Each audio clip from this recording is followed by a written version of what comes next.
You wanna make money on MMA? LaTB. You wanna know who to put it in your parlay? LaTB. You wanna know our DraftKings stay away? LaTB. So, who has the Leslie Smith underdog pick? Who was the Mexican dude and the lesbian chick? Everybody say you mean Lesbo and the Bean. Who's that out there living they dream? Lesbo and the Bean. Who's that still smoking all the green? Lesbo and the Bean. Come on y'all, let me hear you scream. Lesbo and the Bean. You wanna make money on MMA? LaTB. You wanna know who to put in your parlay? LaTB. You wanna know what DraftKings stay awake? LaTB. So who has the Leslie Smith underdog pick? Who is the Mexican dude and the lesbian chick? Everybody say you mean Lesbo and the Bean. Who's that out there living the dream? Lesbo and the Bean. Who's that still smoking all the green? Lesbo and the Bean. Come on y'all, let me hear you scream. Lesbo and the Bean.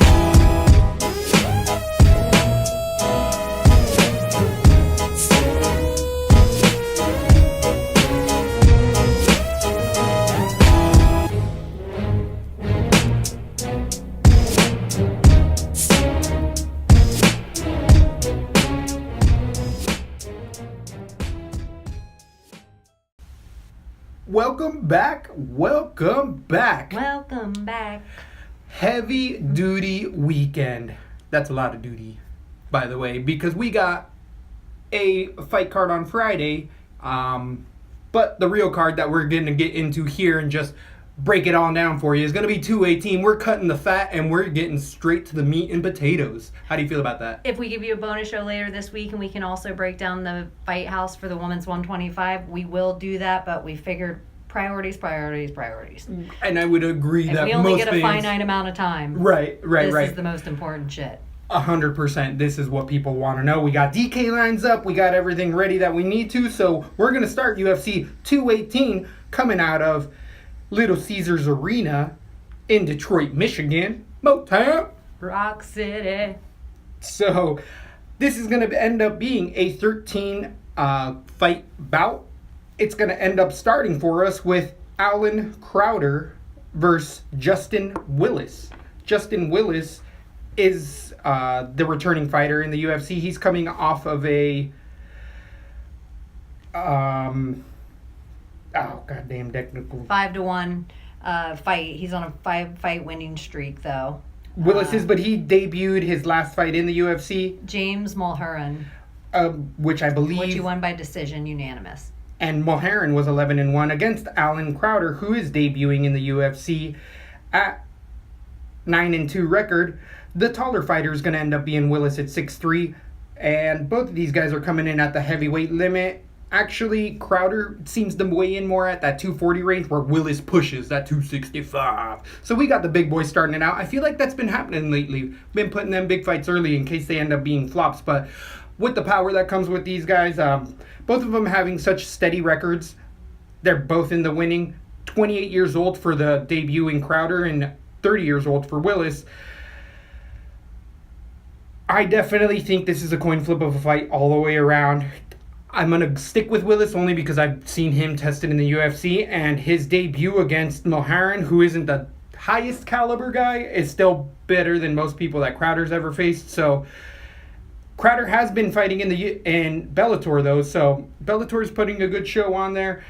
I'm edging out Willis. I'm saying this is a LaTB play all day. Stay away. First fight of the night. We tend to stay away from these suckers for a reason, because this is a coin flip at the heavyweight division. Anyone lands in, it's over. I think too much trust is going into Willis, and you need to check that a little bit, but I do have him. What do you think goes on? Couldn't agree more. I pretty much feel like after you get past rank number 20 in the heavyweight division, all bets are off. Yeah. It's like any guy, we don't really know if one's greater than the next. This could actually be a really boring fight where both guys end up leaning against each other. And I also notice when we're having a big boy fight like this early in the night, that usually is what happens. Where by round 2, both guys are out of gas. One of them can't even lift up their arms. It's depressing, and the fight ends up getting stopped from exhaustion somewhere. The only reason I'm going to go with Willis is he knows what it is to finish a UFC fight in 3 rounds. So that is the only reason. So I'm going to stay away all day. Willis decision. So we have Alan Crowder at 7-4 on DraftKings and Willis at 8-8. Yeah, that's a tough one. That's a tough one. We got many more fights along the way that we'll definitely be able to make money on. And the next fight is going to be one of those fights. I see a draw. This is the only issue for me. It's interesting for me. I see a draw in Crowder's past. I would be interested if the other one was a draw or how he lost. Or no contest or something? Yeah, or if it was a knockout. Because if it wasn't a knockout, a guy this size in this division to have no knockouts, that says he has a pretty good chin. That means both guys have a good chin. That could be really interesting for 2 big guys to stand and throw like that. Yeah, and I believe Crowder tends to be more of that grinding Cain Velasquez style, where he's not one hitter quitter. He wrestles you to the ground and wears you out. He has that steroid Cro-Magnon head you talk about. Oh yeah, definitely something to watch out for there. So we in the dirty Motown. Some of our little list of things, we don't have to worry about any elevation with being in Detroit. Correct. We don't have to worry about any crazy hometown whatever. We know Asada is super present here, so we should get a night of clean fights. My question is, are the rules going to be the new rules or the old rules? Are they using all UFC judges? Is it just the UFC commission like China just had? Which is... Who? China? China's commission was essentially the UFC. Right. So the UFC was like, yeah, Bisping can fight that. So, I can't say that I've really looked into whether it's going to be the new or adopted rules. Once we find that out, we'll end up tweeting it out. Remember to subscribe so that you can get that notification once we find it out and put it out there to you guys. So, moving on to the next bout, we have a strawweight fight, 115 pounds, Angela Magana versus Amanda Bobby Cooper. ABC herself is making a return.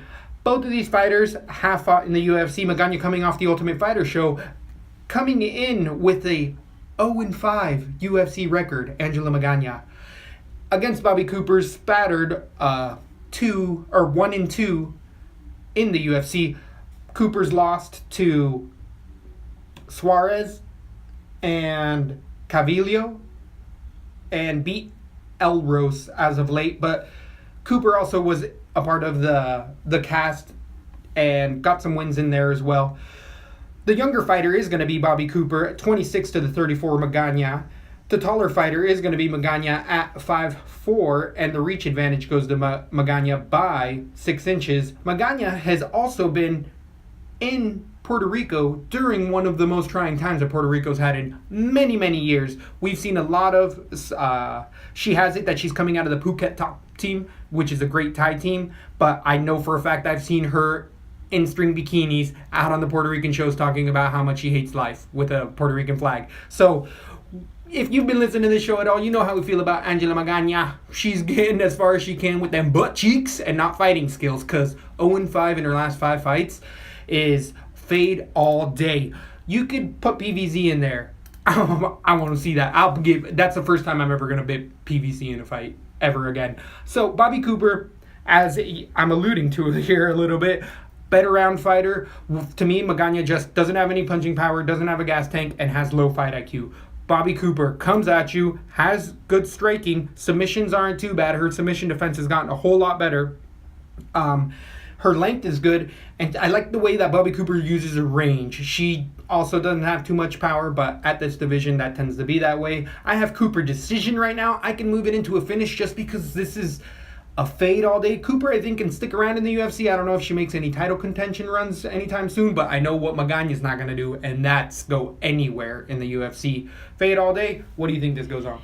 Angela Magana, it's bigger than a fade. She shouldn't be here. She shouldn't be here anymore, and she's not even Invicta class fighter, as far as I'm concerned. Amanda Bobby Cooper has never shown me anything amazing. This is the time. I think she has a good name. She's young enough. I think she's progressively growing her skill set every time I see her in the octagon. I think she easily walks through Angela Magana with I'm hoping she goes in there and we actually get to see her put on a display, but I do think that display is still going to be a decision. So I don't know what their cost is right now. Right now, Magana is 7-1 and Bobby Cooper is 9-1. there's no way I play Bobby Cooper on that. I agree. She's not. If She you doesn't end up finish, with one ladies. card that you have tons of extra money, but looking at this DraftKings card this week, to me it's going to be hard to make a card. So I don't imagine if one of the people I have, if I can afford somebody over 9, it's probably Not going to be Bobby Cooper, Yeah. who doesn't finish people.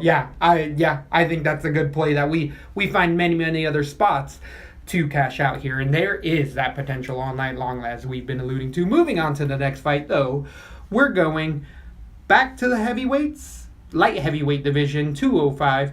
We have Dominic Reyes versus Jeremy Kimball. Kimball, both of these fighters have fought in the UFC. Kimball coming off a 15-6 record, with Dominic Reyes's 7-0 undefeated record. The younger fighter will be Kimball by 26 to the 27-year-old Reyes. The taller fighter is Reyes at 6'4" to the 6 foot of Kimball. The reach advantage also goes to Reyes, 77 inches to the 72, 5-inch reach advantage for Reyes. I think that Kimball is being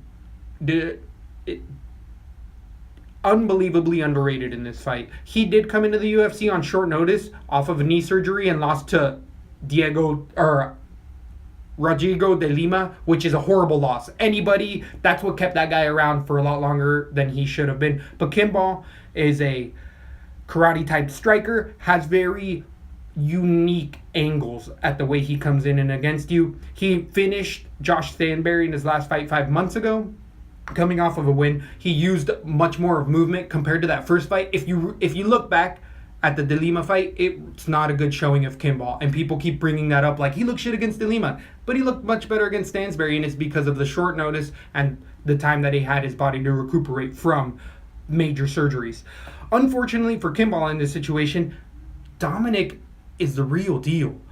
This dude is 7-0 for a reason, has a good gas. Well, you haven't really seen his gas tank too much because he's been finishing everybody via submission or strikes, usually set up by his strikes. He's tall for the division, he's long for the division, and he uses his length well.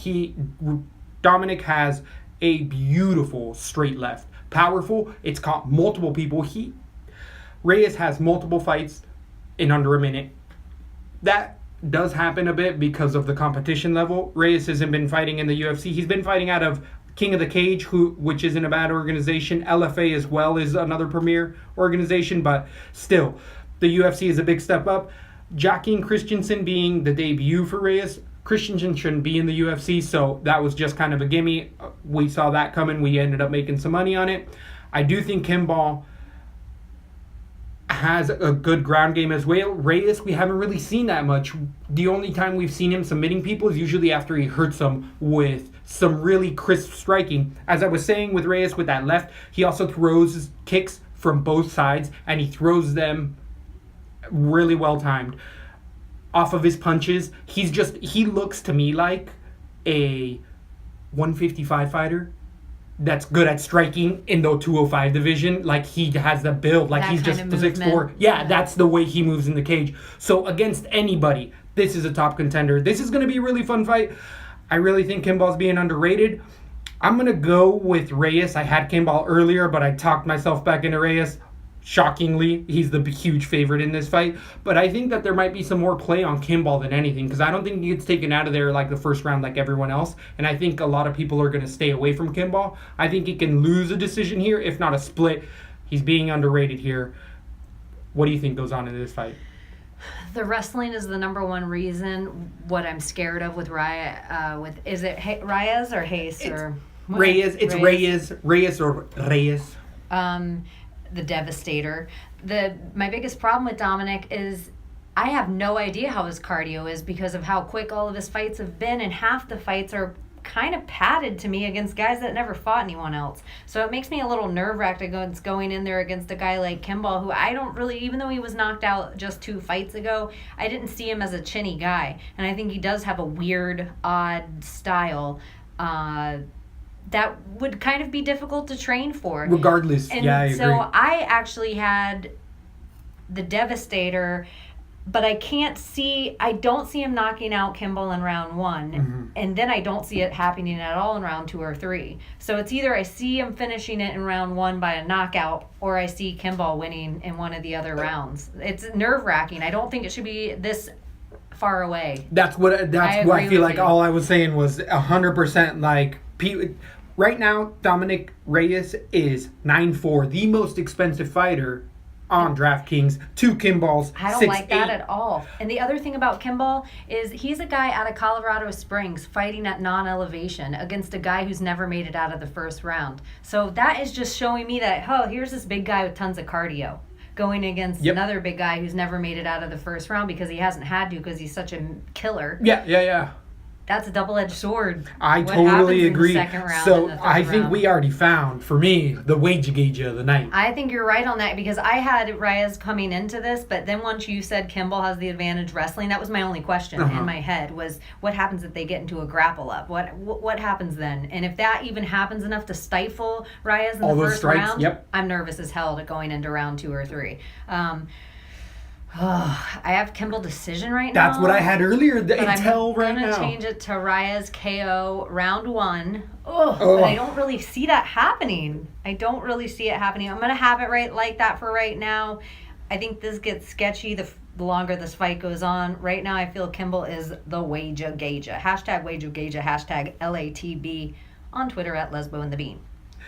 Moving on to the next fight, we have a welterweight bout between returning fighters Abdul Razak Al-Hassan versus Shamid Hamasi. Or Sab Hamasi.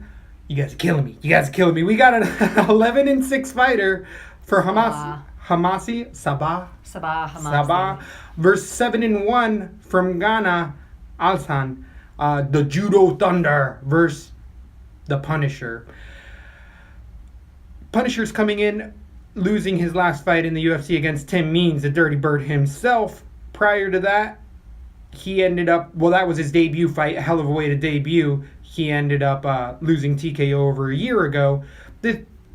Hamasi's coming out of Florida, 29-year-old fighter, 6 foot with a 72-inch reach to the 5'10", 72-inch reach Alsan or Judo Thunder. The Judo Thunder is 3 years older at 32 years old. Hassan has had a bit higher caliber experience. He ended up beating Charlie Ward, who was Connor's number 1 boy, over a year ago, coming off of a loss in a split decision over Akhmedov. And prior to that, Alsan ended up fighting in some legacy organizations. We've seen enough of Judo Thunder. He's a powerhouse. This guy is a ball of muscle, but exactly as in the fight before, if you really start wearing on this guy like a Hector Lombard, the judo player as well, you can wear him out. You can out-wrestle him, and that's exactly what Akhmedov ended up doing. He showed the blueprint on how to be a powerful, strong guy. Alsan definitely has power from every corner. His judo throws, he likes to use his judo into it, and he's just so big and devastating, it doesn't matter what he throws at you, it'll hurt you. But Hamasi is a good fighter. He's an 11-6 fighter against Titan competitors. He has a mix-up between knockouts and submissions, mainly being more knockouts. He does have a couple knockouts in his career compared to Judo Thunder's only 1 loss via decision. I am just going to go with the action figure. All the way around, I think the more explosive athlete is Hassan. Hamasi just looked like an old... To me, he looks like even though he's 29 years old, I would have swore he was 34 in there. To me, he just looks not as fast, and it's going to be accentuated specifically in this fight because he's going to go in against such a specimen. I think that the lines are right on this. I think this should be a blowout. I see Hassan throwing bad striking and still being able to do what he wants on the ground, even though he was beat by a Russian wrestler. The level of wrestling he was beat by was much higher than Hamasi's by far. So I think that they both are going to slow down a lot, but I got a TKO round 2. Hassan, what do you think goes on in this fight? Abdul Razak Al-Hassan KO round 1. For me, it's an easy decision. Hashtag no racist, but this is set up so Detroit can go apeshit when this black guy creams Homasi in round 1. Is it racist if they go apeshit? Oh, shit. Now you have to hashtag no racist. Yeah, so I really just think this is a setup fight to see a brutal KO. I think you're right. The blueprint to beating Abdul is wrestling. Guess who's not going to wrestle him at all? The Punisher, Homasi. He was going to stand and fight for him. So I think, or stand and fight in front of him. So I think if you stand and fight in front of the Judo Thunder, your ass going to get knocked out. You were saying all his interesting angles. I don't even think it takes until the second round. I'm going to put him on a lot of my DraftKings cards. What is his price? Right. Good call. What is the prices on him? I'm assuming that Hamas is 9,000. Bobby Cooper is more than Hamas right now. Or not Hamas, than Al Hassan. Judo Thunder. So if you have to pick between one, you put Judo Thunder. Yeah, 1,000,000% on that. Sorry, Amanda Bobby Cooper. Sorry, ABC. I did like, though, real quick, Magana had a really good burn. Amanda Bobby Pooper.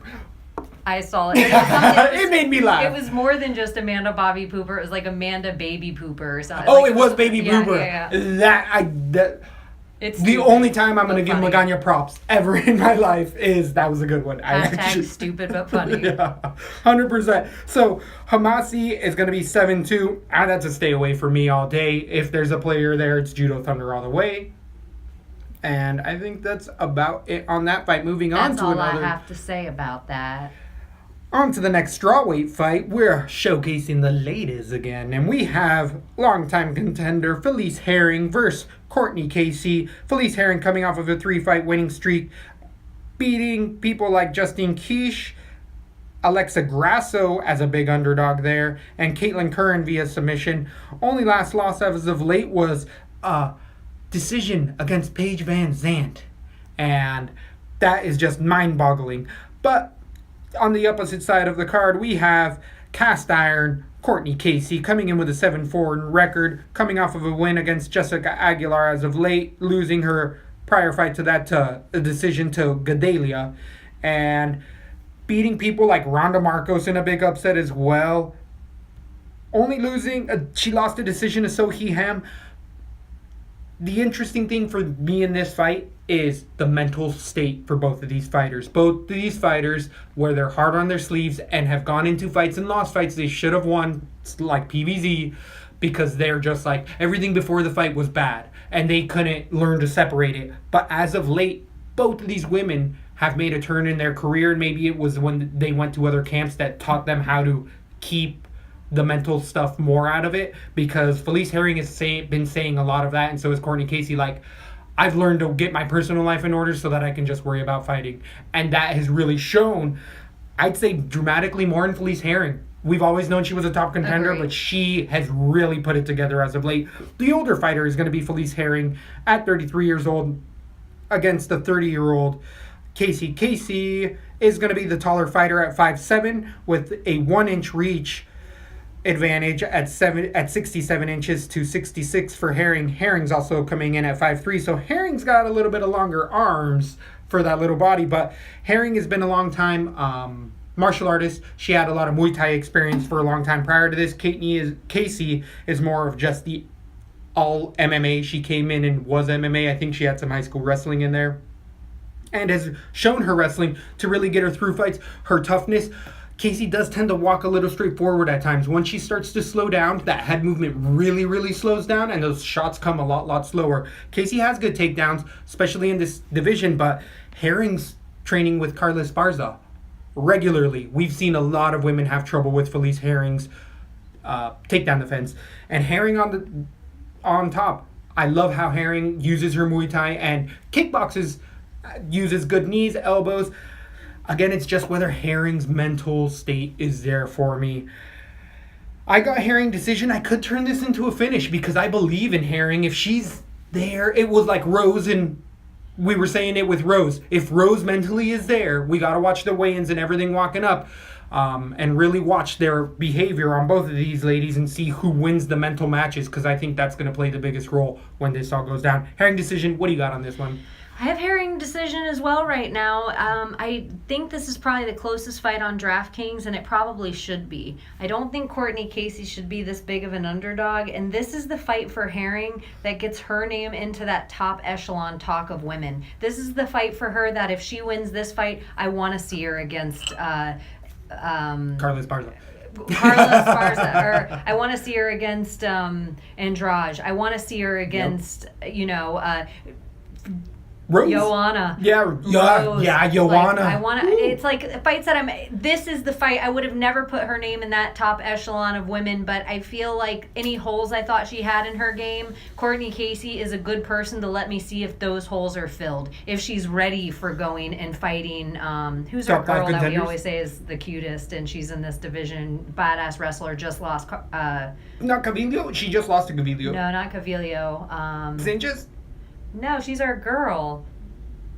Not Esparza. Not Shevchenko, because she's moving up. No, 115. We always say she's super cute. We always thought she was the hardest fight for Joanna, but she ended up losing the 5-round decision. Angela Taylor. Oh, Gadelha? Oh, yeah. It's like for Herring to be put into the category of like Claudia, Jessica, Joanna, those women, she has to beat this fight. I have to know if she can get past Casey, if her ground game has solidified that much. You're right, her Muay Thai, I love her knees. She's getting real sneaky. I think Felice Herring's becoming so well-rounded. She represents to me women's MMA almost better than any other fighter, just to show the growth. Not because I think she's the best. I just to show from this date to this date and how great her game's become. I have faith in her too. I feel like this may even be a biased decision. Audience, take it for what it is. Herring decision, but I think a strong decision where she can get over 80 points. I see her laying a lot of punches, a lot of knees, a lot of elbows, a couple of takedowns, some good reversals. I'm proud of her. 33, I'm proud of her. She's come so far. She was not one of my favorites coming out of the house at all. Because of the mental stuff. I agree. That was why. It was always because she let me down on it, and she always plays the card of, I'm not the pretty one. When you got one of the only shots of having actual sexy pictures that look sexy out there. Sorry, other ladies out there, but it's so weird, and that's the mental fuck with Felice Herring. That's always just has me hesitant on max betting her all the time because... So I think we're both pretty much saying, even if we were making, and I actually should start doing that because we've agreed on some other ones for our DraftKings Lesbo and the Bean card. I think we're both agreeing that we have faith in Herring and we can put her on the card. I think she's only in the low 8s. She's 8-3 versus Casey's 7-9. And yeah, I think the volume and the diversity is for Herring other than Casey by far. All right, moving on to the next fight. We have a lightweight bout, 155 pounds, The Rock. Draka. Close versus David Timur. You will know that this is the more advanced Timur brother. We have a couple of pairing brothers, and Timur's coming with a 6-1 record. Close is coming in with an 8-0-1 record, having one fight be a split decision. I don't know if it got overturned or whatever, but Close is coming off of 2 wins in the UFC. The other one I'm going to add to our card real quick while I'm looking at it is going to be Razak Al-Hassan, because we agreed on that one as well. I would also say Kimball's the wager gauger already. All right, we'll throw him on for now and see where we go. Because he's going to allow us to get everyone we want. Yeah, we'll see where we go from there. All right. So, Close is coming off of a 2-fight winning streak, beating Mark Diakese in a split decision, which was a huge underdog there. Wrestling really took over. Close's wrestling is really the fundamental foreground of his game. Tamura also has very sound wrestling. Tamura being the younger fighter, 28 to the 29 Close. The height advantage is going to go to Tamura by an inch, 5'8 to 5'9 for Tamura. And the reach advantage is going to be 3 inches, 73 inches for Tamura versus Close is 70 inches. Like I was saying, Close's wrestling is really what has gotten him really, really far. It sets up his striking. It sets up his pace. He really pushes the pace on these guys with his wrestling, wears them down, and then really starts to take over in the second and third round. The thing with Close is he can give away that first round. He has power in his hands, and I think that also benefits his wrestling really well because people all of a sudden are like, oh, okay, I'm going to stand with him, and then he rocks him, and then they try to out-wrestle him, and then his wrestling takes over even more. Tamura is dangerous everywhere. Everywhere. Up-and-coming prospect. A lot of people have been saying nothing but amazing things on Tamura.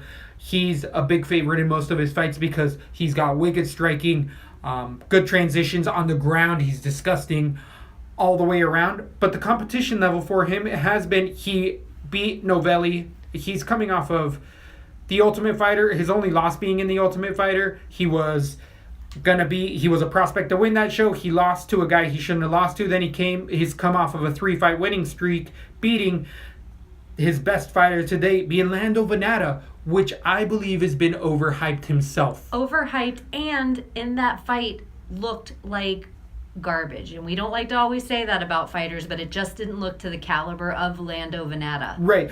That was like one of his worst performances. And was it bad for him because he was having an off night, bad weight cut, something, or was it bad because David made him look bad? And that's kind of what I'm thinking as well. And the reason that we are behind Venata so much is because he looked so good in a loss against Ferguson, which should tell you everything you need to know in itself. Yes. So I had Tamura earlier, but I think I talked myself into Close. I think Close can cut all of those angles off, and even if they get to the ground, Tamura is super sneaky all over the ground, but Close has that American wrestling that really shuts down a lot of that stuff. I don't think Tamura's really seen a grinder of style that Close is, and I'm going for the big underdog here. I don't know what the lines are out yet, but I know that Close is going to be a big underdog. I got Close decision. Disgusting split. It's going to be 29-28. I feel like I've been getting right these 29-28s as of late. Just saying. How do you feel this goes down? No, I think all that matters because it even, of what our percentages are, so the audience knows who they should stick with if we ever disagree, and which this time, crazy enough, we don't. Shit. This is crazy, and this is a huge underdog. I don't know what the Bovada lines are. I was going to pull those up and see if they were even out yet. On DraftKings, Close versus Timur. Timur's 8-4 against Close's 7-8. I could see how everybody thinks that. The things with Close that I like isn't just the American wrestling. It's the fact he's a Michigan boy fighting in Michigan. Michigan is known throughout the country with what little I know about wrestling as the wrestling state. Yeah, you got Maybe it's the Steiner brothers. Maybe it's just that I frequented University of Michigan, but I didn't go there because I couldn't afford it. I went over to Eastern, but whatever. I think the hometown boy can pull it out. I think this is really smart of the UFC. I think Timur has amazing stand-up. I think Close can find the holes in all of his ground, and if he sets it up with the right takedowns and ground and pound and everything else, I can see a decision all day, especially if he's fighting in his hometown. We don't know what the judging panel is going to be. Michigan's huge on not just wrestling, but boxing. The crowd's going to know him. Yeah, they're going to know who he is. I think he's going to be a hometown favorite. Close is a Division I wrestler, by the way, out of Michigan. Like, the people in the stands are going to cheer for one guy. And just to really throw on top of all that, in case you guys are feeling a little weary, look at Tamura, what's his brother, his last loss? His little brother, how he lost. Look at that game plan, because we say it here all the time, camps train alike. So if his little brother just had a tough time with a wrestler, just get ready, people. Get ready to make some money. I think we may have our LaTB. We really might already. I think it's already done, and I even like the Michigan tattoo right on his chest. Yep. I think I don't want to. We're not all the way to the end, but right now this is looking like the Leslie Smith underdog pick. Whoop whoop. Moving on. That to the was next a little fight. tidbit for the people listening. We usually don't give it to you that early. Yeah, you're welcome. Moving on to the next fight, we have a welterweight bout between Alex Oliveira versus Yancy Medeiros.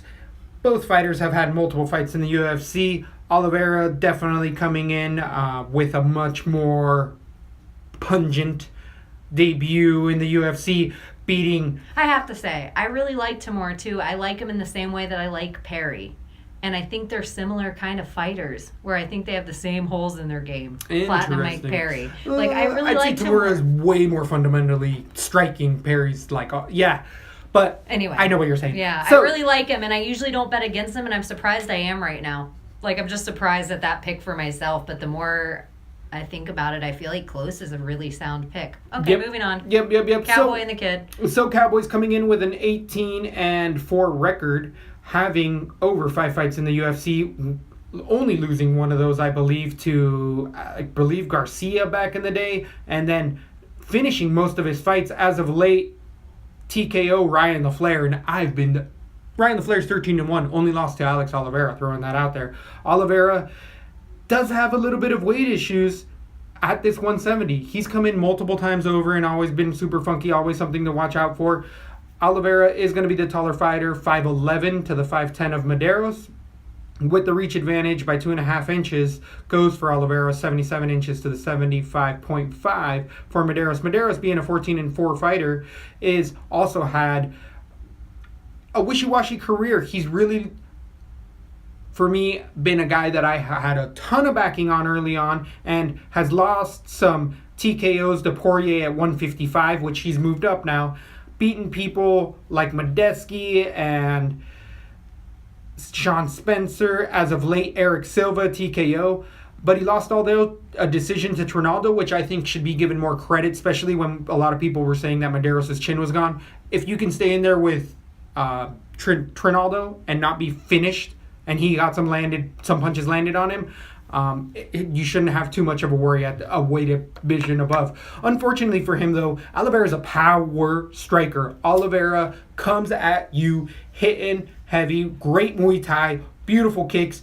He'll fucking poke you in the eye, kick you in the dick. That's the type of person that Alex Oliveira is. Alex Oliveira fights his own teammates. He's been kicked out of multiple gyms. He is just a fucking wild man. Not the best for his life, but as a fighter, he puts it on you. Yancy Medeiros, even with his last few showings, he's done well, but in each one of those fights, he got hurt. He came back, but that was against not the people that have the finishability of Alex Oliveira. Alex Oliveira, when he smells blood, he goes in for the kill, and he will gas himself to death to get that kill, and most of the time people can't get up after that barrage comes at him. I think that Oliveira finds his range in the second round. Medeiros is really good coming off of that Diaz boys. Sacramento's been there forever, uses a lot of those Diaz tactics, but I think that Sacramento style is good for the fan favorites and all of us old hardcores, but if you really take a look at it, people have figured out that style multiple times over, and I don't think that Oliveira even needed to change his game. I think he is willing to give a shot to take a shot because he can, and he can land the harder shot, and Yancy Medeiros, his chin issues are going to come back up. TKO round 2 once that range is found. Oliveira, what do you think about this fight? I really like Yancy, and I want just another dreamy tale for him and Max to be able to roll back into Hawaii and get another ticker tape parade. I just don't see him celebrating this time. Beating Silva is not very impressive to me. I think he's been spotty as well. I just think he is from Hawaii, and we need some Hawaiian stars so we can get an auditorium there and let Max have a proper showing in his hometown. That all being said, Cowboy Alex Oliveira is a fighter's fighter. He has fought probably more times this year than any other guy. I don't even know. He's got to be up there. Akin to that Cowboy nickname. Cowboys are just like, okay, because they ride bulls every day. They're like, shit, my arm out of its socket. Like, and the other thing about him that you just have to know, he is a natural heel. Doesn't give a fuck. Truth. Doesn't give two fucks. And he is dirty from the weigh-in all the way to the end of the fight. Just like you said. But that W He doesn't care. He almost goes to the weigh-in already, whatever. Like, let's say he makes... he's drinking a beer on the... Let's say he made 30 to show, 30 to win. Let's say that's his price. He already takes 20% off that. He has no intentions of making weight ever. Good point. He gets as close as he has to get to make it legally sanctioned and doesn't even give a shit. So he's always going in the bigger guy, always has the crazier reach, has a crazier skill set. I see it kind of finishing the same way you do, except because Cowboy isn't going to take any chances with Yancy's strength. The second he hurts him in round 2, he's going to grip him up and submit him. So I got Cowboy submission round 2, and I will put him everywhere. So I think we should just move him over to the DraftKings card now. And, what is the DK lines on Oliveira? Oliveira. Ooh, I almost put the wrong Oliveira on. Let me put Cowboy Oliveira instead of... Okay, so he's 8-9 against Medeiros is 7-3. And that's pretty right to me. Yeah. Yeah, that's going to be I don't know if that's it. I want to give the props to Medeiros that he's not gonna get finished, but I've seen him get finished. It was at lighter classes. So either way, moving on to the next fight, we have another hell of a fun fight. I don't know if you hardcores have been paying attention.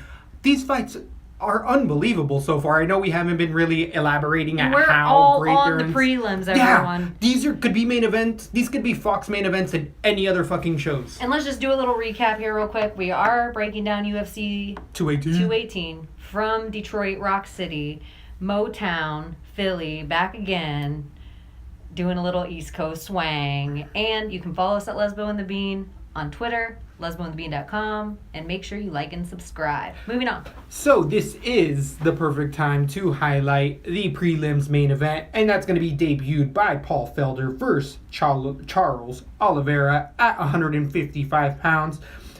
We have Paul Felder coming in with a 14-3 record and a previous Muay Thai career against Charles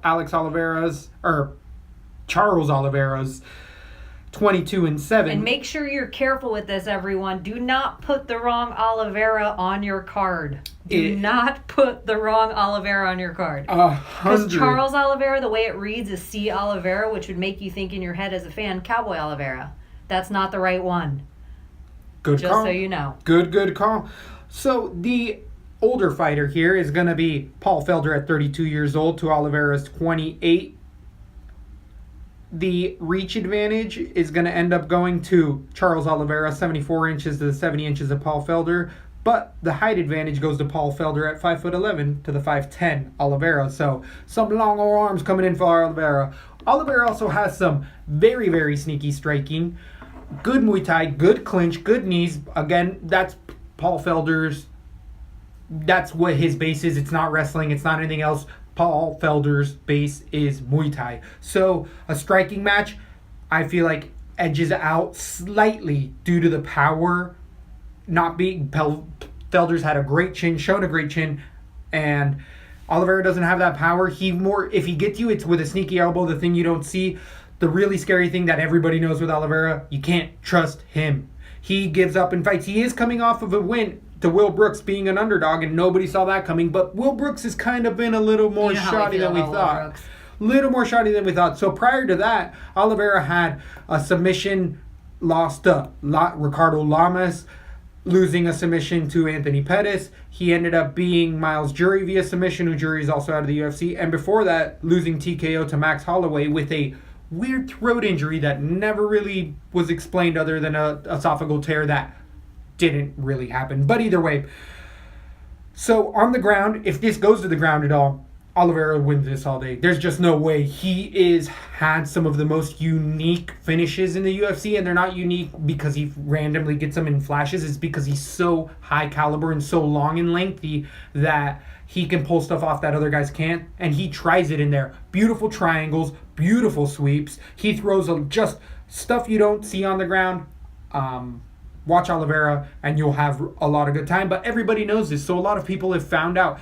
Don't go to the ground with Charles Oliveira, and you're going to do a whole lot better. The advantage is in the striking. Paul Felder's takedown defense is good enough to stay up from Charles Oliveira. Even if Oliveira has a sloppy takedown, what's going to happen is Oliveira's gas tank does tend to really slow down as of late, and that mental weakness comes in. We've seen him win the first round and a half, and then the strong wrestler starts to come on, and he starts to wilt. Felder just needs to stay out of that guard. Stay off of the ground completely. He's got a decision in my eyes because he keeps this just a kickboxing match, and that's all we're going to see. This isn't going to end up being a knockout either way. If there's a finish, submission-wise, it only goes to Oliveira. What do you think goes on in this fight?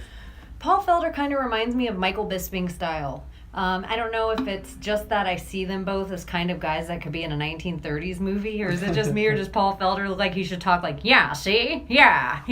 He's an actor. Yeah, he looks like straight out of the 1930s. I agree. Like I should have watched him on Boardwalk Empire.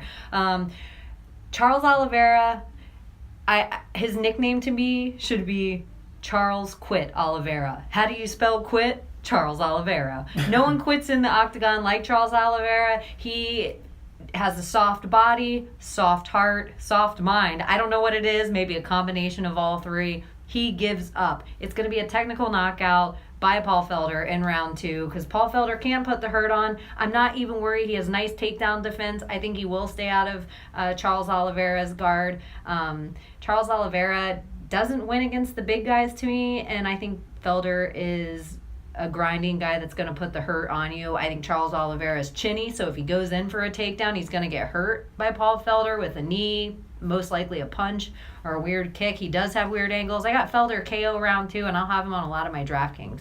I'm iffy on that. I think that there's much better plays because I see this just turning into a pitter-patter Bisping type of a fight where all of a sudden it's 30 points for Felder and 15 for Oliveira because he couldn't get any takedowns. And they don't give points for takedown defense, which is bullshit. If it was against other fighter, I totally see that the same way as Paul Felder's normal thing. Right. I just think Oliveira is quitter. Quit City. He's a quitter. Quit he City? is Quit City. He doesn't deserve to be in Detroit Rock City. All right, moving on to the main event. We go into the pay-per-view. And we're going to end up starting off the pay-per-view with... Hit that little bell right on your little YouTube if you're listening that way so you get the instant notifications because we are going to be trying to put out 1, 2, maybe even 3 bonus shows this week and you'll get them first. There is that much content to be had and we're trying to give you what we have right now and we got these lines out so I might as well This is our priority. If we have more time later in the week, we're going to talk about the Tough House, which the Bean brought up earlier. We need to talk to you guys about Connor's bar brawls. We need to talk to you guys about booking fights. There's so much. There's so much. It's a good time to be MMA alive. So make sure you're following us everywhere you can. And I have noticed in the search bar, if you put in LaTB, LATB, it does not pull up us. Which is kind of bullshit. And this is the other thing that I just wanted to give you guys a piece of advice on.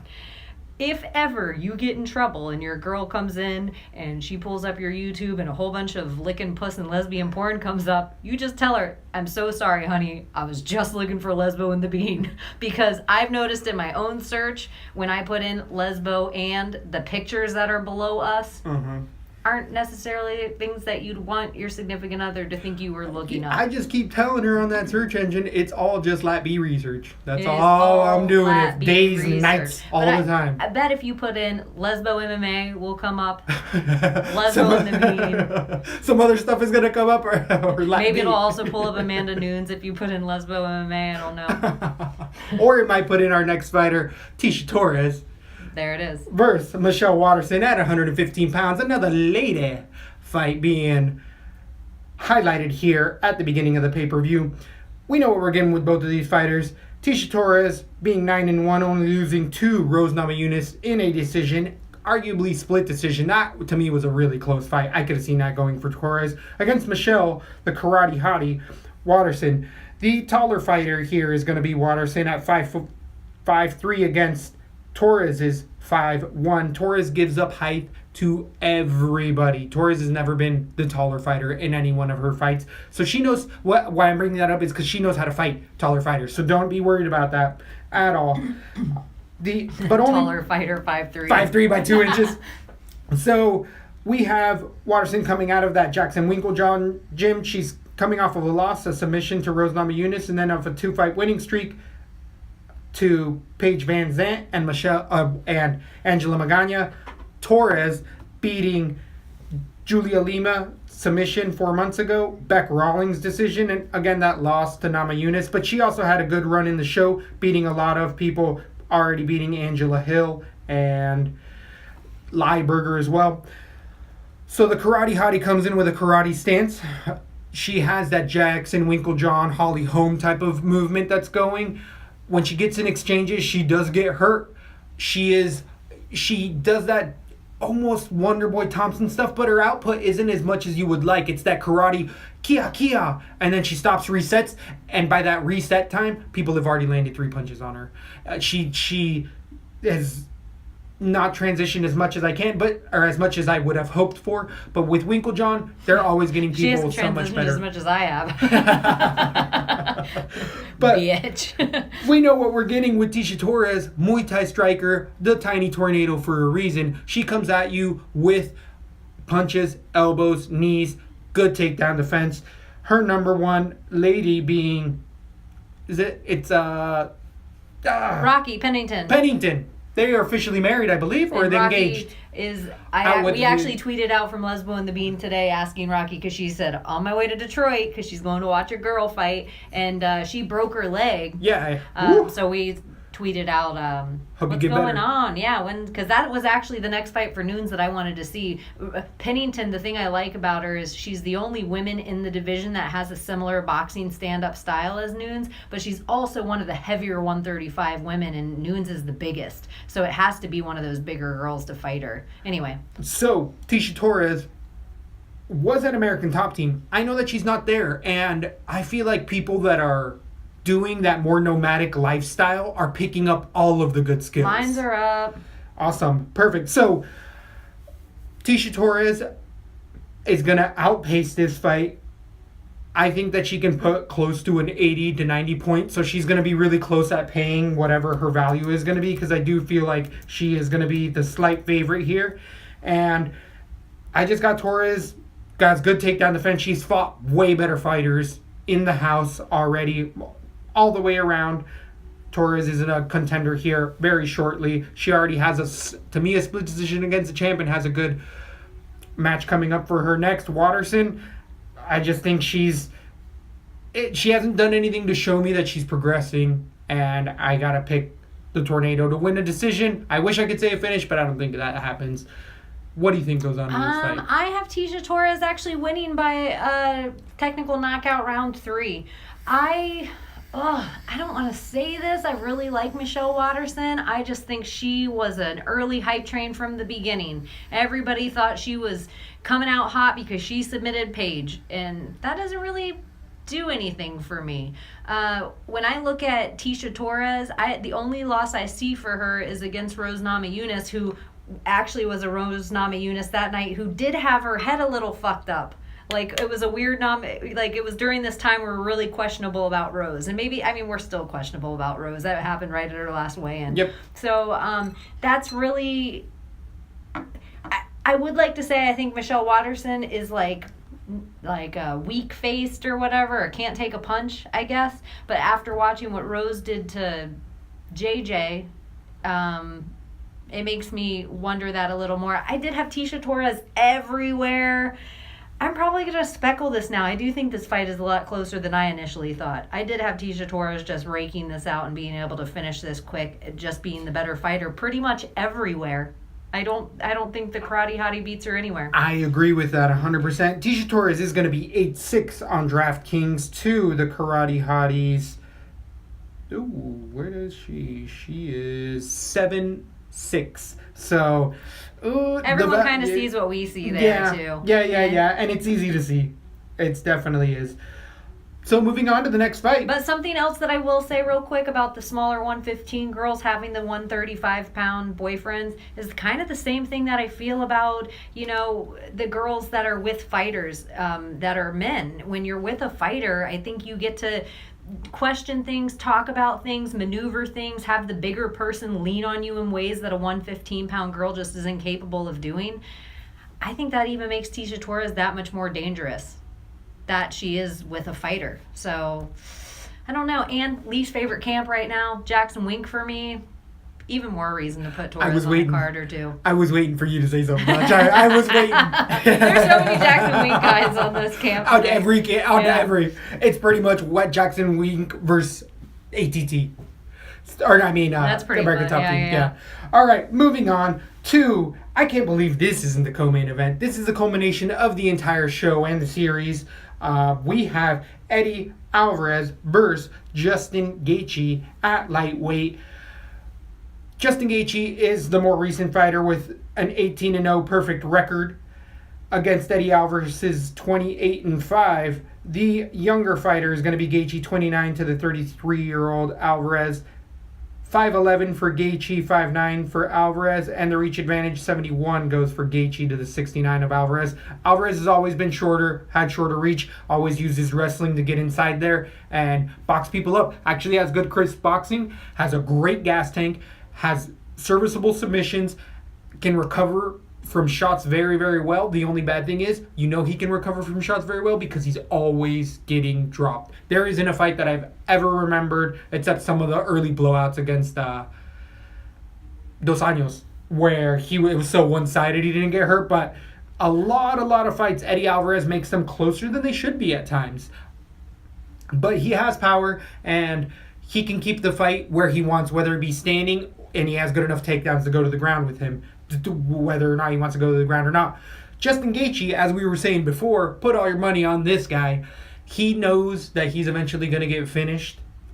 And unfortunately for Eddie Alvarez, I don't think it's going to be him. The fact that he even says it makes him that much scarier to me. Exactly. I know I'm going to be knocked out one day, but I'm going to give it everything I have. I'm not scared of it. And that's what and unfortunately for Eddie Alvarez, he's had a very, very long career, also coming out of Jersey, having a long fight career. We've just really seen his chin really start to go. And if there was setup fights for UFC to try to boast people up and get the Conor fight going next, it's this fight. I knew you were going to say that. Was Eddie Alvarez. It doesn't matter who he's in there with. He's going to get hurt. Does it benefit that Gaethje doesn't give a damn and can end up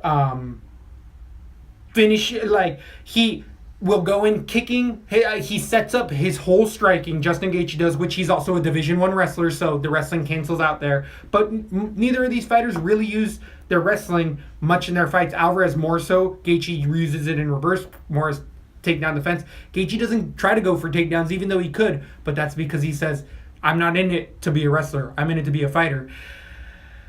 The gas tank goes for Gaethje. He's gone 5-round fights in multiple organizations. Not to the caliber of Eddie Alvarez, but at this point in his fight career, he's just able to do it still a few more times. I think this is a setup fight all day. Eddie Alvarez can hurt Gaethje, and he's been hurt by many fighters as well, but also has great recovery. But I think that Gaethje, highlight? That's an okay name. I think he could be a tornado too, just because it fits his fight style so well. I think he should just be the gay. He might not like that so much, but I like it. Gaethje. Or the gatekeeper. Oh, but you don't want to leave it. Yeah, gatekeeper's kind of negative in our form. It sucks. But what about gay teeth? Gay teeth. I like that one too. We can throw it at him and see what he says. What Maybe about hashtag Justin Gay Teeth Gaethje? You got some gay ass teeth, boy. Gay teeth. Damn. You got a gay ass smile. I got gay teeth. TKO round 1. It's a fade as much it is plus for Gaethje. I just think styles are all in favor for Gaethje in this specific fight. I think the next fight is going to be Conor because it's a fighter who's willing to die on his shield, and Conor can land that strike, but Alvarez can't. Something that you've been talking about longer than anyone else, so when everyone else starts jumping on the train, remember, please, loyal fans, that you heard it here first, and when the Bean's right on this, make sure you tell a friend to like and subscribe to Lesbo and the Bean as well, because we love our audience growing every day. And, by the way, tons of Polish people watching on YouTube. Finally, thank you, Poland. Tons of Polish people watching on YouTube now, so that's nice. Stasiak, Jędrzejczyk. That's all I was going to ask you if you thought Conor, and I think we should start looking around at Twitter in the next couple of days, if he shows up ringside at this fight, you are 100% right, solidified that he will get the fight with Conor. And I think Detroit's the right town to draw Conor back to the He runs Detroit. Or how can he say, I own this place. He really likes African-American culture and what is... I feel like Detroit, I know it rivals Atlanta, but I think it would be the first, black empire of the Americas would be Detroit. Like what they did with that city, and when it was all booming with the auto industry, they had the best music in the world, killer sports teams, like the Pistons when they were the best. Anyway, all that being said, the breakdown of the fight, I am interested to see if Conor's ringside, because I think you're right about Gaethje. I think this is a setup fight, and I gotta tell you why. I have to go through Eddie, and I got on the Eddie hype train for a minute after he beat Dos Anjos, but knowing what I know now about the UFC, let me just go through his fights as far as I'm concerned with Eddie. He beats Gilbert Melendez, somebody who, in my opinion, shouldn't have been fighting in the UFC anymore then. He beat Anthony Pettis with a split decision. Anthony Pettis with the heart, he was having such issues with his weight cut at the time. I don't know what it was, but he ended up going down to 145 right after that. Yep. So then we move on to Rafael Dos Anjos. The reason this drives me so crazy, right after this fight, Dos Anjos was at the 170. He's killing it. This was the hardest weight cut. When we look back at it, this one he passed out beforehand. I think he hit his head on the weight cut. He had a whole bunch of weird shit happen. That he said after the fight. Yeah, the fight should have been canceled probably altogether. Yep. And so we went out there and just pretty much got knocked out on his feet the whole time. Okay, so moving on to the loss against the notorious one, Conor McGregor. Something that Conor did that nobody talks about is set up all his punches perfectly with killer leg kicks. Who has way better leg kicks than Conor McGregor? Gaethje. Justin Gaethje. Like, all day. And he uses them nonstop. I'm not really worried about Eddie hurting Gaethje so much here, just because I've seen I think Michael Johnson, he did hurt Gaethje a few times with super clean shot. I also think Justin Gaethje's still been training from that point to not maybe take so many punches as he did. I'm not worried about Eddie on this. I think this is a setup all day. I think Gaethje gets on the inside to knock Eddie out later in round 1, but I do think both guys, because this is a 3-round fight and both guys have killer cardio, they're going to put it all on the dance floor. Yeah, it's going to go so fast. People are going to say, everyone that you're going to hear talking is going to say, this is a fight of the year potential. Yep. This is the fight of the year potential. I'm going to tell you the reason it's not. The reason it's not is because Alvarez's chin doesn't have fight of the year potential on it. And so that is why I agree with you all day. Yes, I agree with you all day. This is just as much of a fade as it is a hype train ride. But I think Justin Gaethje is worth the ride. Buy a ticket, everyone. And I'm jumping on board. I really don't care. I'm interested. I don't even really give a shit about Conor McGregor as much anymore and who he fights. I don't care. I'm interested in all these other guys in the talks. Gaethje versus Tony. Gaethje versus Khabib. Gaethje versus Nate. Yep.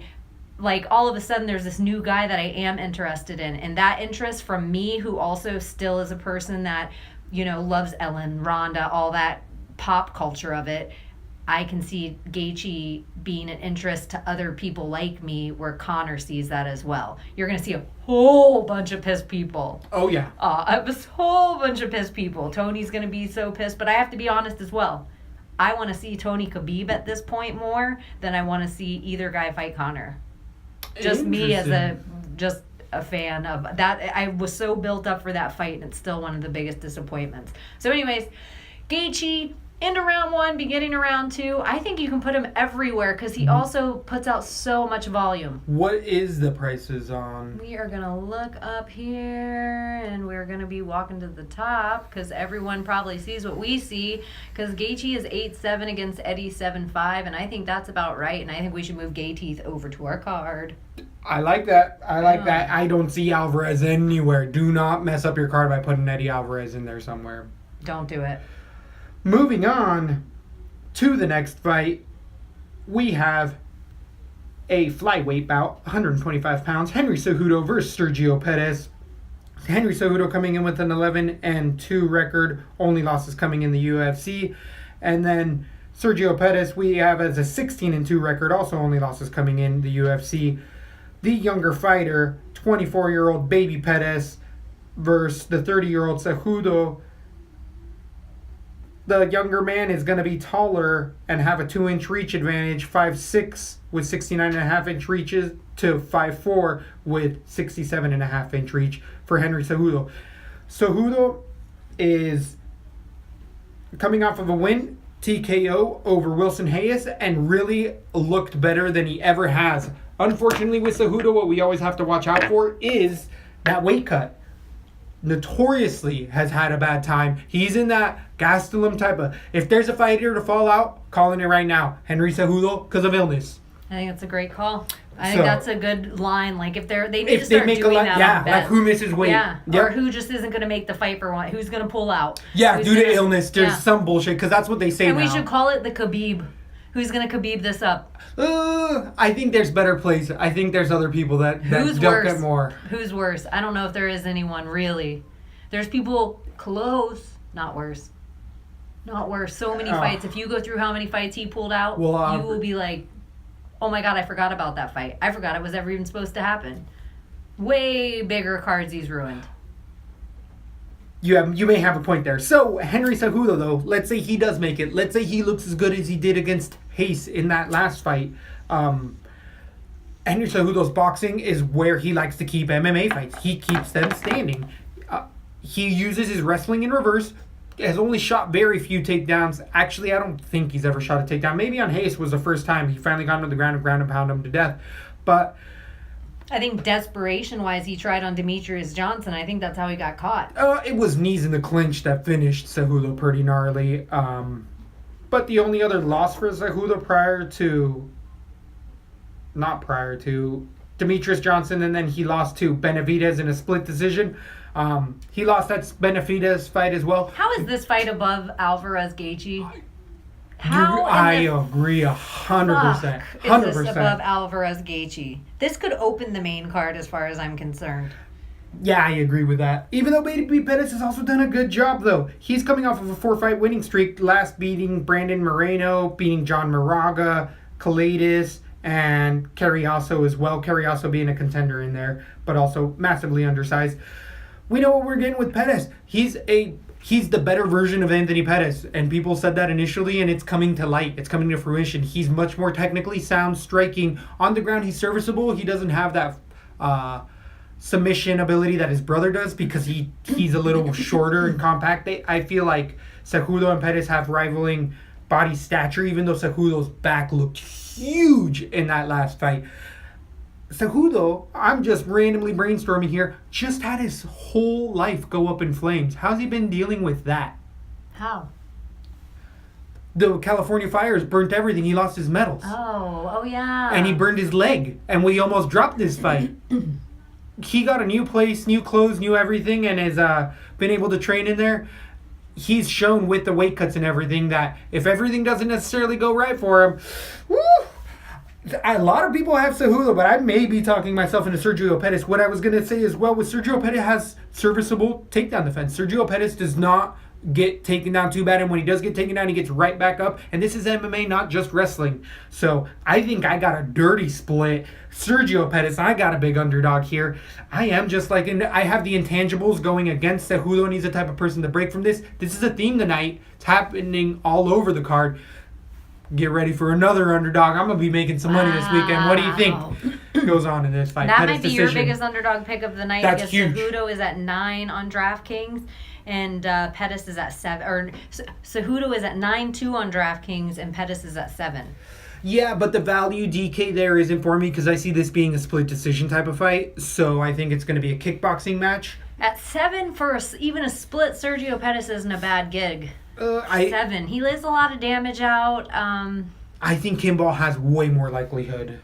See, the only thing I really don't like is Cejudo's only 2 losses are against 2 guys that are 1 and 2. Yeah, amazing 1 and 2 guys. Yeah, amazing. So then Hayes, I thought he looked amazing in that fight. Formiga, he looked good, but Formiga, I do think Cejudo. I'm going to stick with the decision for this reason. Right now, I just kind of feel about him. Gosh.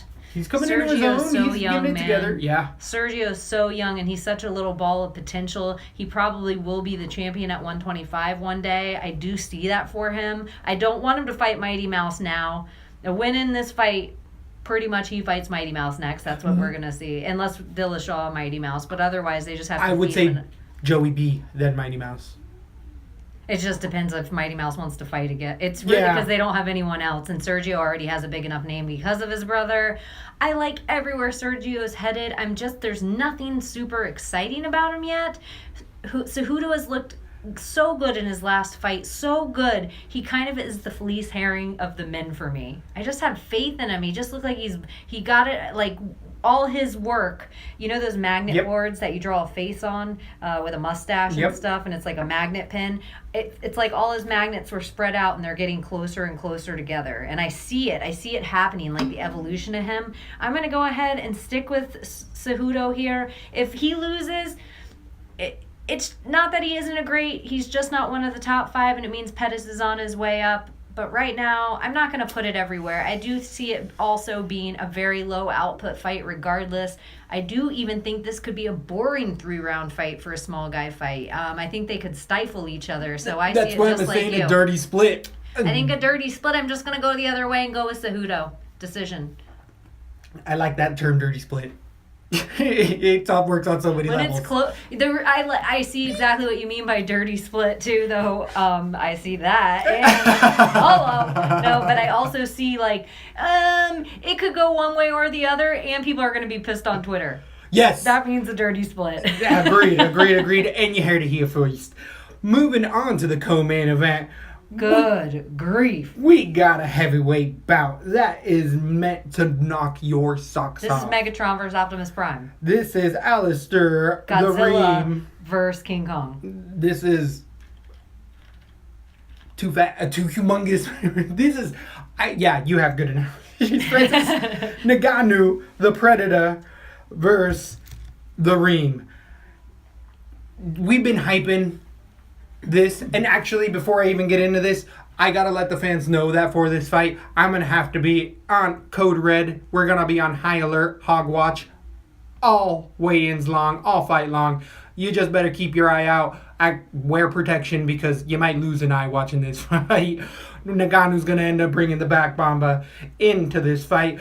We've been all over Ngannou all day, but Alistair Overeem is so credited with a 43-15 record against a 10-1 Ngannou. Ngannou's only lost once in his career, and I believe it was via decision early on in his career, coming in undefeated in the UFC, beating people likes of Anthony Hamilton, Andrei Arlovsky, Bohan Vlokovic, Luis Henrique, and Curtis Blades. I would say out of all those, Blades is probably the best competition to me. Blades has really come along, and even then, it was just a really good fight for Ngannou. I've had trust in him the whole time. Has had more experience in any combat sport than Alistair Overeem. Unfortunately for him, it's wearing on his chin. He can't take a punch or a kick. He's lost to the people likes of Eric Silva and Travis Brown. Eric Silva. Bigfoot Silva. What's Eric his Silva. Same chin. Yeah. Same weak chin. Worse weak chin. Yeah, you're right. Way worse. Eric's. Well, I don't know. Silva has way worse of a chin, but ended up coming back but he was also juiced to the tits. But so was Overeem at the time, so it was Silvas are actually known for their weak chins and juicing. That's actually something. Yeah, I think it's Brazilian for juiced weak chin. Silva. So, Francis Ngannou is really taking a big step up. This is where the tire meets the road. This is where we find out that whether he gets that Stipe Miocic fight / Cain Velasquez next, or takes a couple of steps back. Alistair Overeem has the kickboxing credentials as well, also having a long K1 career prior to the UFC. So the striking advantage technically goes to Alistair Overeem. The ground goes to Alistair Overeem. The transitions go to Alistair Overeem. The kicks go to Alistair Overeem. I don't see Overeem losing this fight if he didn't have that chin.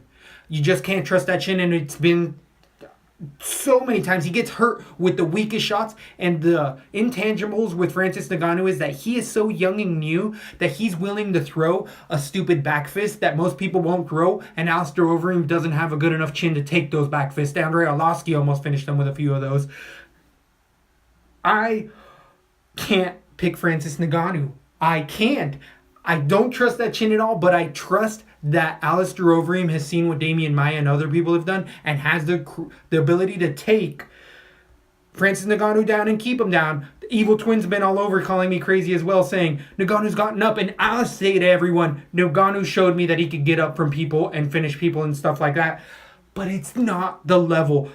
Alistair Overeem is still a top 7 contender.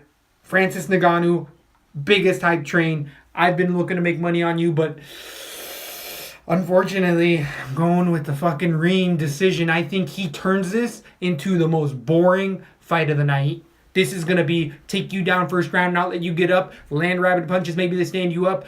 Ngannou gasses in the second and third round. It's just whether Overeem gets out of that first. It's scary. I'm not putting it anywhere. I'm telling you guys, because obviously the knockout is there for Ngannou all the way around. How do you think this goes for Ngannou? He is training out of Vegas, by the way, at the UFC gym. That's his official gym. Francis is officially the hardest puncher in the entire world. Oh, I did hear that. That's right. Officially against the glassiest chin in MMA. I'm saying he can throw a back fist out, and it's over of a fight. One punch, and it's over. The other thing with Francis that I really think is, I believe every single person on the planet is a prodigy at something. We all just don't get to find it in our lifetime.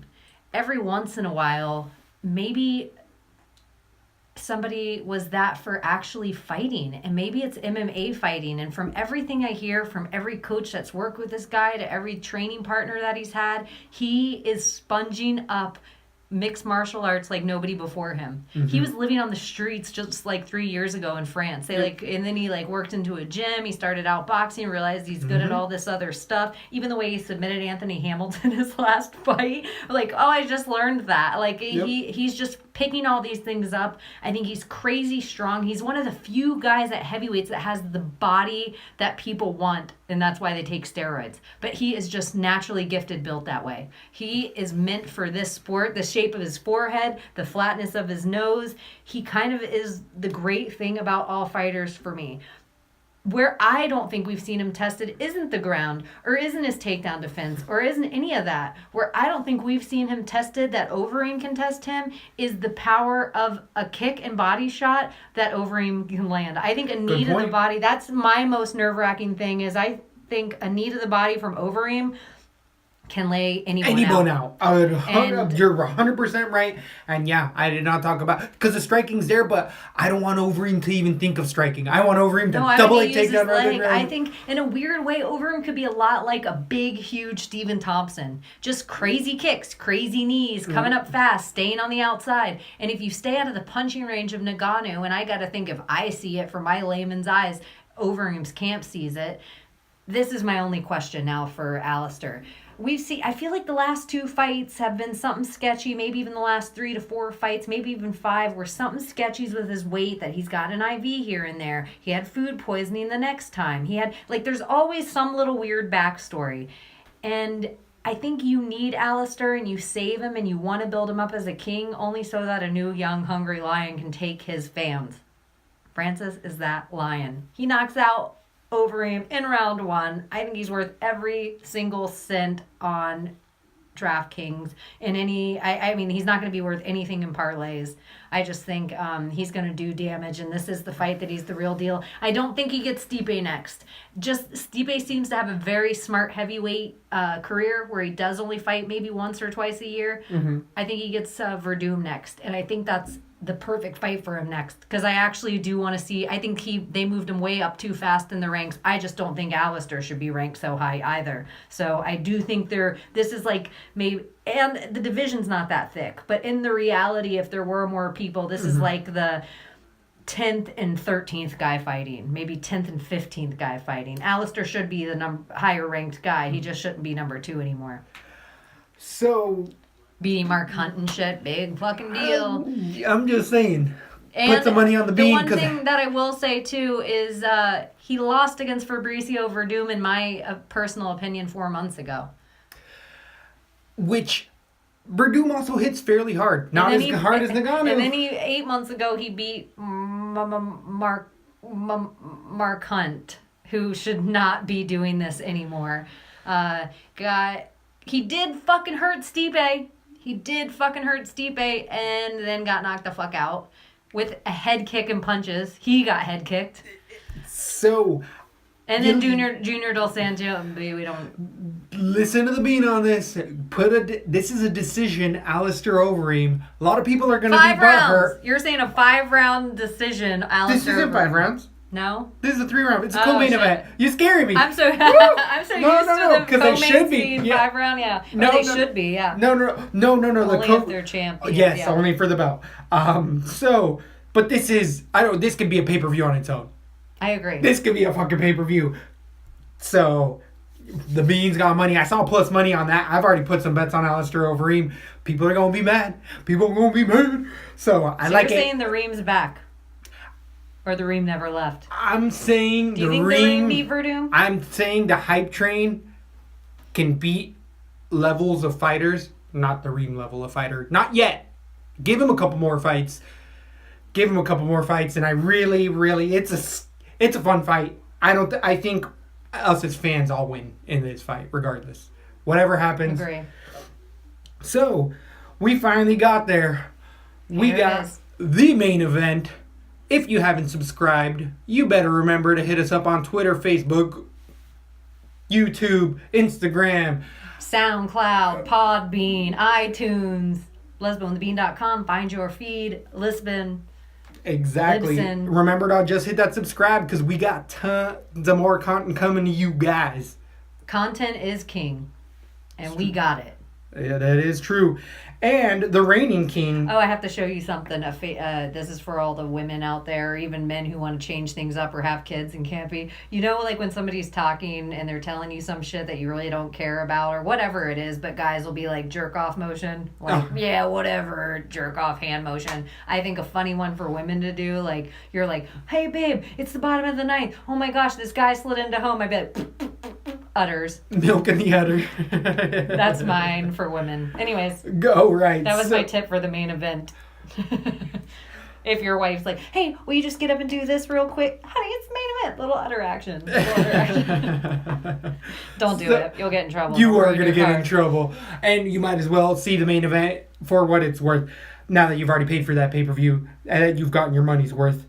You have Max This could be Holloway. one you pay for. If you want to keep supporting the fighters and fights. UFC. UFC, blah. Yeah. The corporation that be. This could be one if you're going to pay for one in the year. Definitely going to be worth it. Max Holloway, reigning champ, versus Jose Aldo 2 at featherweight. This is a direct belt defense for Max Holloway. This is not Max Holloway's fault. Who was his previous fight that ended up falling out? Frankie Edgar. The answer did not have the answer, unfortunately. Jose Aldo, legendary striker, losing only to Le Connor, coming back and beating Frankie Edgar, who got the next title shot. And this is just kind of a revolving door at the 145 division right now. Max Holloway has been 18-3, and Jose Aldo is 26-3, only 3 losses in the UFC. Jose Aldo is going to be the older fighter, 31 years old to the 25 Max Holloway, 5'11" for Max Holloway to the 5'7" Aldo. The reach advantage goes to Aldo at 70 inches to the 69 for Holloway. Holloway has such a short reach for such a young guy. It's really interesting how that ends up working out for him. So we know what we're getting with Aldo in the first one. I feel like we both had Max Holloway in that Aldo fight. We both called it. We said, hey, Max is going to win this because of the pace, the pressure, the angles, and Aldo is just at that point in his career. At 31, he's a young man, but he's had a really long career at the top of the top level. Aldo's a guy who came in defending a belt and never left the belt up until Conor finished it with one fight, and he's been fighting Frankie. He cleaned out the division long ago, and post-USADA, Jose Aldo has completely changed, and Max Holloway, I feel like, truly is one of the poster boys. If you were to put people in a room at a lineup, you would never say Max Holloway was some fighter if his ears weren't all cauliflowered. He has the body type of a man, a regular man, where Jose Aldo, you can see where he's done cycles in his life, where he's come in looking like a 185-pounder sometimes with the muscle density that he has. So I think that has really played against Aldo and why we were picking Holloway in the first one. You can go listen back to our other breakdown. The pace, the pressure, the angles, just Holloway's coming into his own. Aldo also taking this on short notice. Back when Aldo was the king, he dropped a person who's dropped more fights than Senor Cejudo, Jose Aldo. I knew there was one in there. But not more than Khabib. Damn. Cejudo's in there. And Cejudo's in there too. Aldo's up there though. So Aldo and Cejudo are up there against Khabib. God, woo! So it could almost be the Aldo Award. It could be the Scarface Award. But since he's been junior, he hasn't dropped as many fights. Yeah, true. So with Aldo, when he was reigning champ, he would drop all of his fights because he was able to, and he'd always want to get ready. Some people said it was because he wanted to juice properly so he wouldn't pop. Other people were like, no, he needs it. So this short notice, we know, isn't a regular thing for Jose Aldo. He has regular fight camps and stuff. He's coming in short notice to fight somebody who was getting ready to go in another 5 rounds. This could also fall out. This fight could pop. USADA could tell us in a day or two that Jose Aldo pops because Jose Aldo already has lost. Do you think Aldo is more likely to fall out than Cejudo? Or Oliveira. I think Oliveira makes it. He won't make weight, but he'll make it to the fight. Cejudo will make weight because he's actually on his run this time, and this is a pretty good fight card for him. Jose Aldo, the reason he will make weight as well is because if he doesn't make this fight, he is out of title contention. 100%. He's not going to get the opportunity again, and I think he knows it as well. So that's why I'm hoping he makes this. So I see more of the same. Was it a TKO around 3, their first encounter? Yes. I think it's going to be around 4. I think Aldo is going to try to exploit some of the things that ended up happening in the previous fight. But Max Holloway is the type of fighter who learns, and he's young enough that he's going to keep showing us new things, where Jose Aldo is going to be Jose Aldo against Max Holloway, which is going to probably be more leg kicks. I think that's going to be exploited by Aldo a lot more in this fight. But I do think that Holloway he's going to get kicked in the leg and be landing those punches. And Aldo's chin has not looked the best, especially at this high level. I got TKO round 4. It all culminates, and we might see a retirement if Aldo makes it to the show. What do you think goes on in this fight? I almost think as well Aldo respects Max in a way to lose to him as a warrior, that it wouldn't be excruciating for him in the same way that it was the knockout with McGregor. I agree with this is a short thing for Aldo. He does have hard weight cuts in the past. He's had to spend the whole time training, so he's going to have a really drastic weight cut at the end, where Max, we know he never has problems with making weight. I think exactly what you're saying, more of the same, except I don't think it takes Max as much time to figure him out, and I don't think Jose can take as much damage after getting knocked out 5 months ago, so I just think Matt's going to KO it in round 2. For a few reasons other than Max being the real deal, I do think we're in a blessed era. I do see UFC going to Hawaii, and for some reason, I picture Lesbo and the Bean being there as well. I think we can make it to a wine card. We got friends there, some family there. Why not?